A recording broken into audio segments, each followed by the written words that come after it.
Mes chers amis,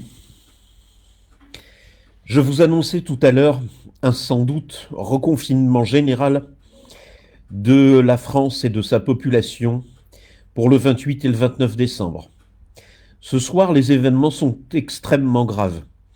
C'est pas un live où je vais crier, ce n'est pas un live où je vais hurler, euh, mais la situation est dramatique puisque va cesser d'être un état de droit et la loi dont je vais vous parler dans un instant va permettre l'instauration d'une dictature dans notre pays. J'espère donc que la résistance lancera un appel à la mobilisation générale et que l'ensemble du peuple français va se lever pour mettre fin au régime. Nous en sommes là. Ce soir, euh, bien évidemment, sans prévenir à l'avance les députés qui l'ont découvert, en tout cas ceux de l'opposition, le Premier ministre Jean Castex a déposé en procédure d'urgence, c'est-à-dire que la loi va être adoptée dans les 2 jours ou au maximum 3 jours qui viennent.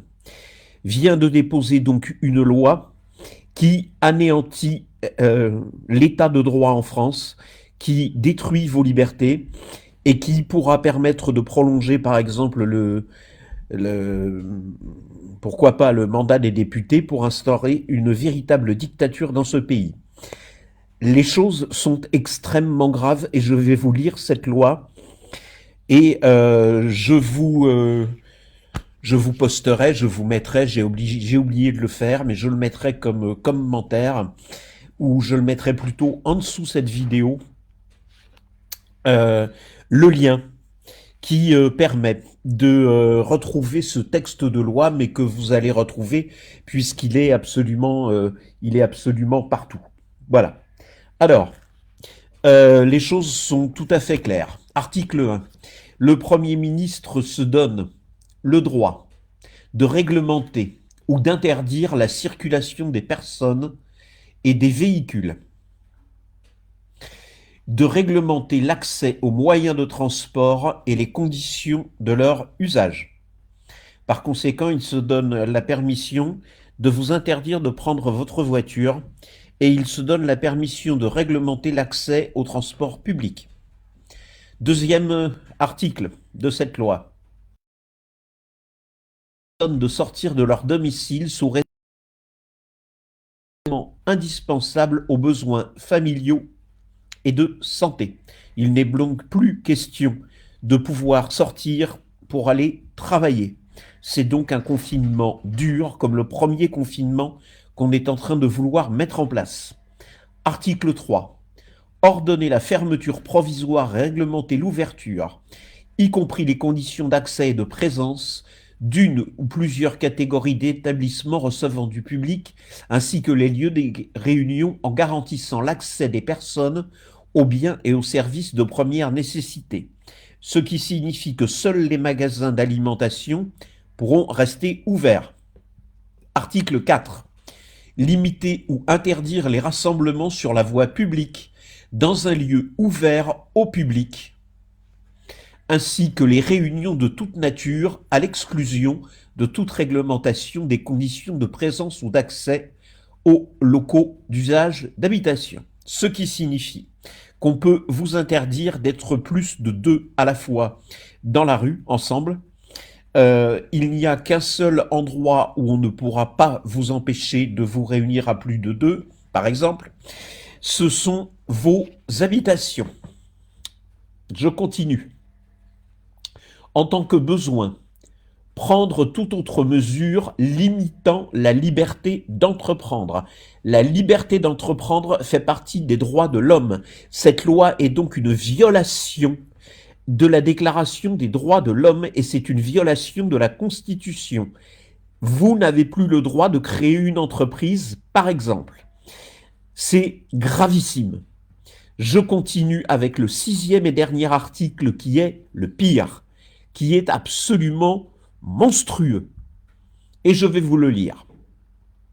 Le Premier ministre peut, le cas échéant, dans le cadre des mesures prévues dans les précédents articles, subordonner les déplacements des personnes et leur accès aux moyens de transport ou à certains lieux, ainsi que l'exercice de certaines activités, à la présentation d'un résultat d'un test de dépistage établissant que la personne n'est pas affectée ou contaminée, au suivi d'un traitement préventif, c'est-à-dire que vous devrez avoir un test négatif, mais en plus vous devrez prendre un traitement préventif. Qu'est-ce que serait qu'un traitement préventif? Eh bien, il le dit après, y compris l'administration d'un vaccin, voilà, ou d'un traitement curatif. Pour l'instant, il n'y en a pas. Le décret mentionné au deuxième alinéa précise l'étendue de cette obligation et les modalités d'application. Donc, nous sommes en train de vivre un coup d'État en direct. Donc, si vous ne prenez pas de vaccin, vous n'aurez plus le droit de prendre les transports en commun, vous n'aurez plus le droit de prendre votre voiture, vous n'aurez plus le droit d'aller travailler et vous n'aurez plus le droit de sortir à plus de 2 de chez vous. Voilà. Sauf que le vaccin, mes amis, apparemment, pour vacciner toute la population française, il y en a jusqu'au mois d'août. Et les plus jeunes sont les moins prioritaires. Donc les jeunes gens de 25 ans, de 30 ans, vous pouvez dire adieu à vos vacances, vous pouvez dire adieu à vos sorties, vous pouvez dire adieu à vos études. Je continue. Ce projet de loi qui a été déposé le 21 décembre 2020 a été déposé en procédure accélérée et il a été déposé, devinez par qui? Par Monsieur Castex en personne. Cela signifie la chose suivante, mesdames et messieurs. Cela signifie qu'il y a actuellement un coup d'État qui est en cours ce soir en France et que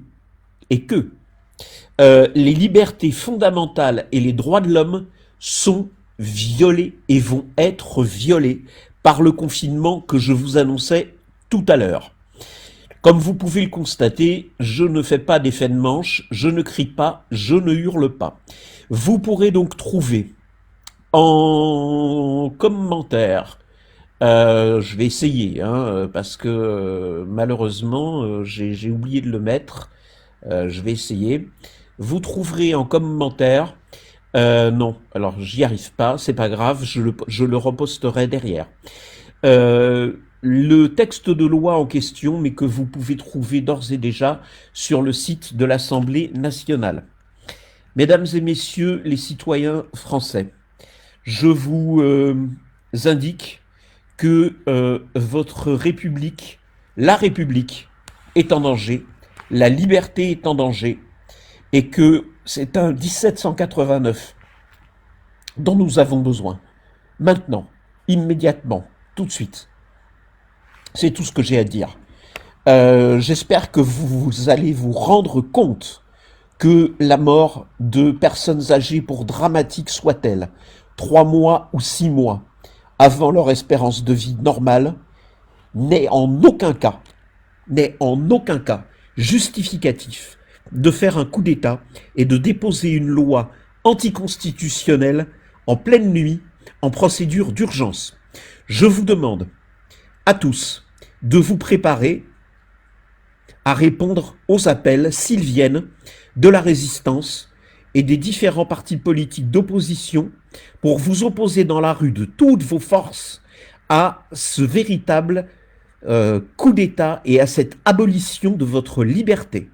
Je vous demande également, parce que je ne peux pas le faire, de partager cette vidéo comme jamais vous n'avez partagé aucune vidéo dans votre vie. Je vous demande de partager cette vidéo sur tous les groupes dont vous êtes membre, sur toutes les pages que vous pouvez atteindre. Faites-le jusqu'à être bloqué par Facebook. Ça n'a aucune importance. Il faut absolument que les choses se sachent. Voilà, mesdames et messieurs, la situation est grave. Mais ça ne m'étonne pas trop. Nous pensions déjà, pour certains d'entre nous, être en dictature. Eh bien, les choses se révèlent effectivement. Nous allons vers la dictature. Voilà.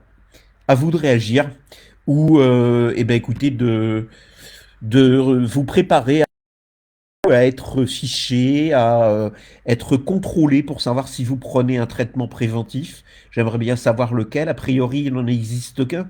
C'est l'hydroxychloroquine. Mais le gouvernement dit que ça marche pas, donc ça doit être autre chose. Et donc, vous devrez vous faire vacciner absolument. Sinon, encore une fois, plus de travail, plus de sortie, plus rien. Vous êtes chez vous et vous avez juste le droit d'aller au supermarché pour aller acheter à manger. Et on nous disait que le vaccin ne serait pas obligatoire. Je n'ai qu'un seul mot pour terminer cette vidéo, en espérant vos partages massifs. Ce mot, c'est révolution. Révolution. Bonsoir mes amis.